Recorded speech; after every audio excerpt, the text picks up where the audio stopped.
Hello guys, welcome back to my YouTube channel Sumana Dasmudi. সকলে কেমন আছেন? আশা করছি খুব ভালো আছেন।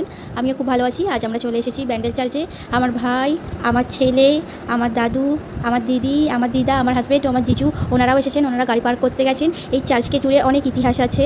এই পশ্চিমবঙ্গে হুগলি জেলায় অবস্থিত এই চার্চটি 1599 খ্রিস্টাব্দে প্রতিষ্ঠিত হয়। এই চার্চটির নাম the basilica of the holy Rosalie. পরবর্তীকালে এই চার্চ ব্যান্ডেল চার্চ নামে পরিচিত। সকাল 9টা থেকে বিকেল 4:50 পর্যন্ত এই চার্চ খোলা থাকে। আমরা চার্চের ভিতরে মিউজিয়ামের মধ্যে চলে এসেছি। এখানে একটি মাস্তুল রাখা আছে, জাহাজের মাস্তুল। এই মাস্তুল নিয়ে একটি কাহিনী আছে। শোনা যায় বঙ্গোপসাগরে এক জাহাজ ঝড়ের কবলে পড়ে এবং সেখানে অনেক নাবিক মারা যায় এবং যিনি ক্যাপ্টেন তিনি মনে মনে প্রতিজ্ঞা করেন যে তিনি প্রথম যেই চার্চটি দেখতে পাবেন তিনি সেখানে তার জাহাজের প্রধান মাস্তুলটি দান করবেন। তিনি কোনো রকমে বেঁচে যান এবং ঝড় শান্ত হলে তিনি প্রথম এই চার্চটি দেখতে পান এবং তার কথা অনুযায়ী তিনি এখানে মাস্তুলটি দান করে দেন। মাস্তুল কথায় পর্তুগিজ অর্থ হলো ব্যান্ডেল। এখান থেকে ব্যান্ডেল চার্চ নামটি এসেছে।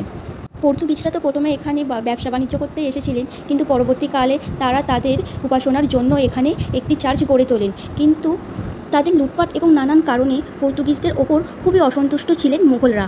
একদিন শাহজাহান পর্তুগিজের এই ঔপনিবেশিক আক্রমণ করলে পর্তুগিজদের কলোনি ভেঙে দেয় এবং তার সঙ্গে গির্জাটিও ভেঙে দেয়। এই যুদ্ধে নিহত হয় প্রচুর পর্তুগিজ এবং প্রচুর খ্রিস্টান।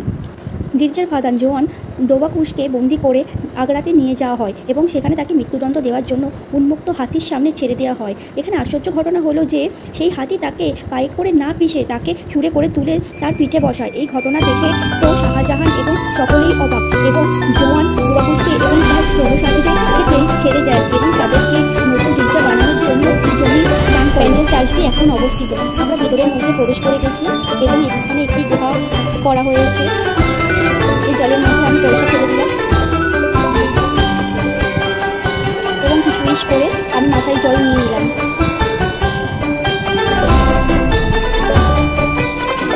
তোমরা দেখতে পাচ্ছ এখানে কত সুন্দর। এই যে আমার জলের জগৎ।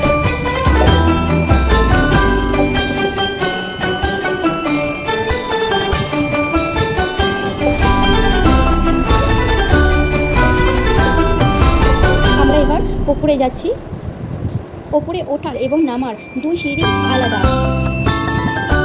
এখানে মাতা মেরির নানান দৃশ্য আছে। আমরা একদম ওপরে চলে এসেছি। ওপর থেকে দেখো কত সুন্দর লাগছে। এখানে বসে পে করার জন্য বসার জায়গা আছে, সমস্ত রকম ব্যবস্থা করা আছে।